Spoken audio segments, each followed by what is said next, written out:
Nuhu na safina kubwa. Zamani sana, watu duniani walikuwa wameanza kufanya mambo mabaya sana. Mungu alihuzunika, lakini kulikuwa na mtu mmoja mwema aliyeitwa Nuhu. Nuhu alimpenda Mungu na alifanya yaliyo mema. Mungu akamwambia Nuhu, "Jenga safina kubwa, kwa sababu nitatuma mvua kubwa kufunika dunia, lakini nitakuokoa wewe na familia yako." Nuhu hakusita. Alianza kujenga safina kubwa sana kwa mbao. Ilikuwa kubwa kuliko nyumba yoyote.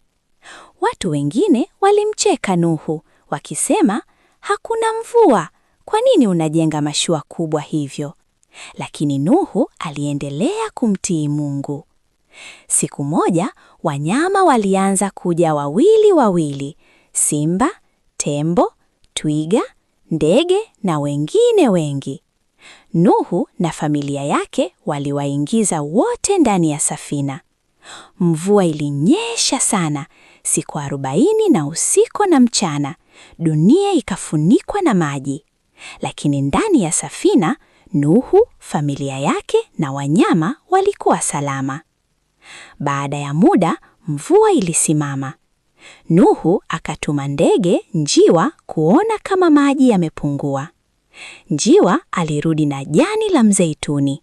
Hii ilimaanisha kuwa ardhi imeanza kukauka. Mungu aliweka upinde wa mvua angani kama ishara ya ahadi yake. Haitatokea tena mafuriko kama haya kuharibu dunia. Nuhu na familia yake walimshukuru Mungu kwa kuwaokoa.